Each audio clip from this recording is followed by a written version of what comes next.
But then something strange happened. He went back to Antarctica. Now, some of you aren't surprised because he'd been there since 1928, and I agree with you. It's the how that's interesting here. His fourth trip to Antarctica wasn't an expedition. It was a military operation called Operation High Jump. Commanding an entire aircraft carrier group that included 13 support ships, Admiral Byrd led 4,700 men to the South Pole, for reasons that are still shrouded to this day. Some say they were chasing the remaining Nazi fleet, even though Germany had surrendered a full year earlier. Others say there was a Nazi base established in Antarctica during the war, when Admiral Byrd was absent. None of these theories are important for this video. What we do know is that the U.S. had sent an excessively large military force to the ice, all under the guise of peaceful intentions. During this operation, Admiral Byrd told a Chile newspaper this: "The most important result of his observations and discoveries is the potential effect that they have in relation to the security of the United States.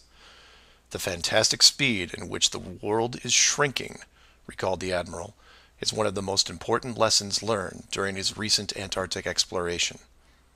I have to warn my compatriots that the time has ended when we were able to take refuge in our own isolation and rely on the certainty that the distances, the oceans, and the poles were a guarantee of safety." After the operation, Admiral Byrd toured the States and gave interviews, the most interesting of which is a national television show in 1954 called The Longines Chronoscope. A horrible name, but a decent show.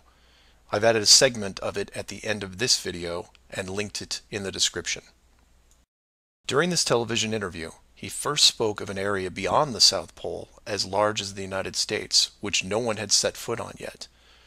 He then went on to say that there would probably be expeditions year after year because the U.S. government had really become interested. The interviewers then probed as to why the interest in the South, when any perceived military threat from Russia, keep in mind this was 1954, would be from the North. He went on to say that it was the most valuable and important place in the world for science. It involved the future of the nation, an untouched reservoir of untapped resources, including coal, oil, minerals, and uranium. He added that at the time of the interview, there were 7 nations currently engaged in Antarctica, including Russia, Australia, Argentina, Chile, and New Zealand. During the interview, the Admiral talked about planning the next military mission to Antarctica. It was called Operation Deep Freeze and ran from 1955 to 1956.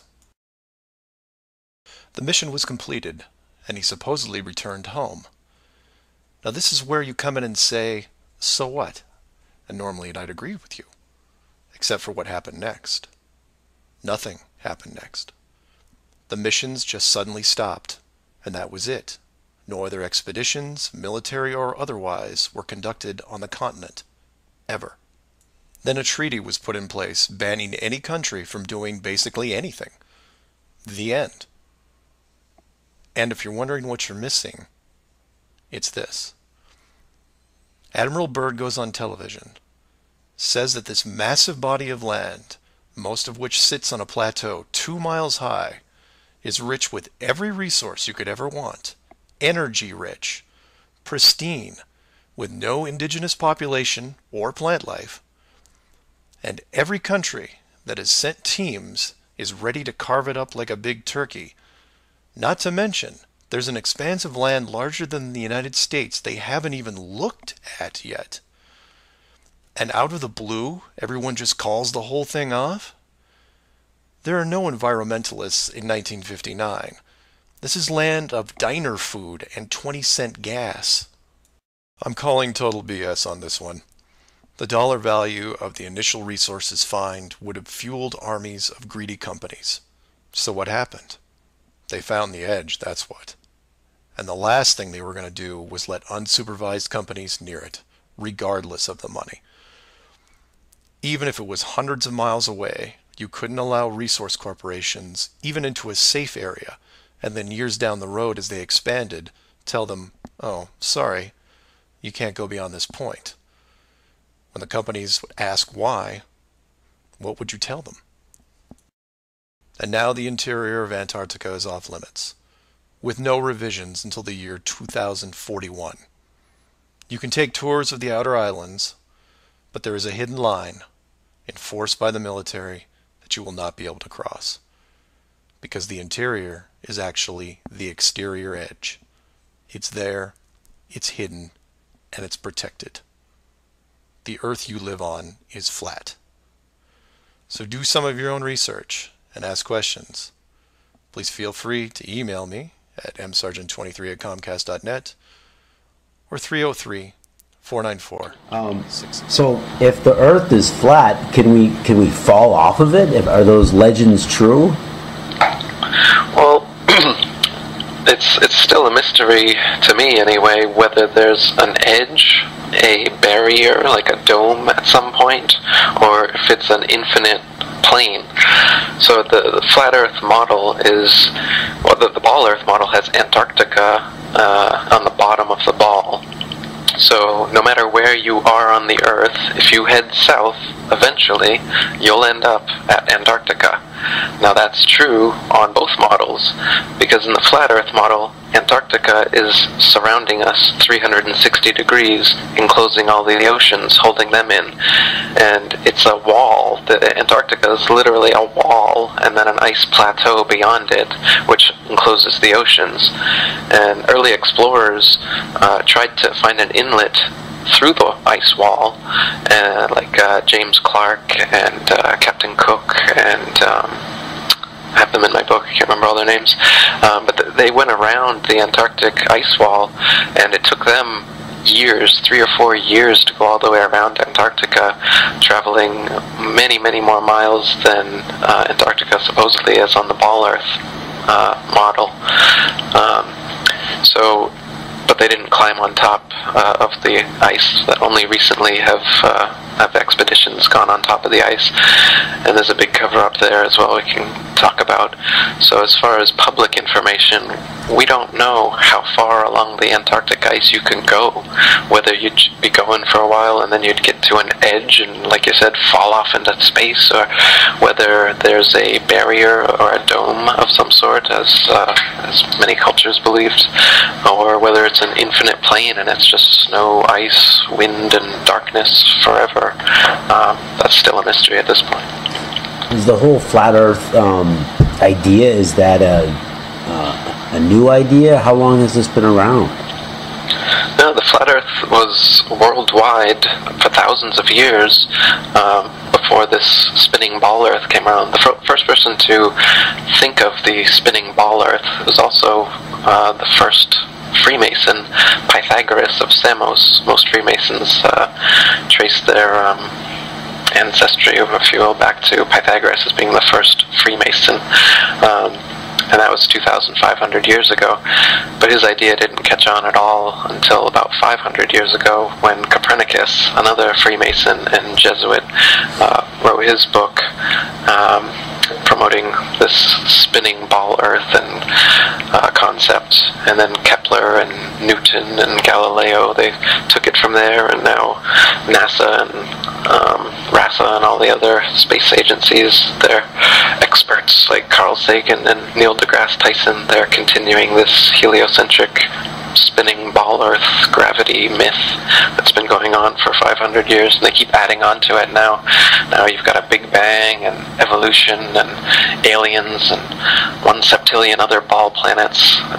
Now they're going to come out and say they've found life on other planets soon. They've already given us fake pictures from Mars claiming that there's a pyramid and Sphinx on Mars. We're told that the only thing that is the amount of land that we tell you there is, and everywhere else you can't go. You can't go to the North Pole, and you can't go to the Antarctic without government approval and licensing.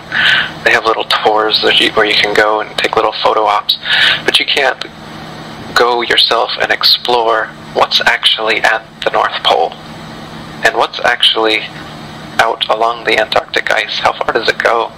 Could we prove that the Earth is a ball? Matt Boylan, the ex-NASA guy I was telling you about, he's got a challenge going.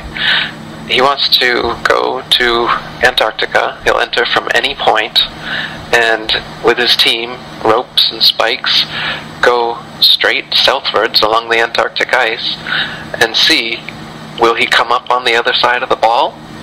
Or will he hit a barrier or an edge? Or is it an infinite plane? But they won't let him or anyone else do that. Jarl Andahoy is another independent sailor who's, I'm not sure if he's what his views on the shape of the Earth are, but he really wants to go to the North Pole and to the Antarctic, and he doesn't want to have government approval or go with their teams. He just wants to do it. They're supposedly no man's land, so why can't we go to no man's land and explore for ourselves? They've fined him and put him in jail for even trying to do so. Rodney Clough and his team, he tried to go to the North Pole, and they met twice Russian ships saying that they'd blow them out of the water if they continued. They were forced to turn around. So we're not allowed to take independent trips to the North Pole or to the Antarctic ice to confirm these kind of things for ourselves. We're kept in the middle of area of Earth all the time, and told that that's all there is. But if the Earth really is flat and Antarctica is all around us, then there's a lot more real estate than they can. Just saying that at this point, what is beyond the Antarctic ice is a mystery to the public and to me, and to anybody that hasn't gone there. No flight has even gone over it. Nobody has ever circumnavigated the Earth from north to south, so no flights go over the South Pole. They say it's too cold. So we've circumnavigated east to west, but you can circumnavigate around a flat disk east to west, no problem. So sailors and pilots that do that, you can do that on a flat Earth just as well as you can on a ball Earth. But what you can't do is go from the North Pole southwards, keep going southwards, and end up back at the North Pole.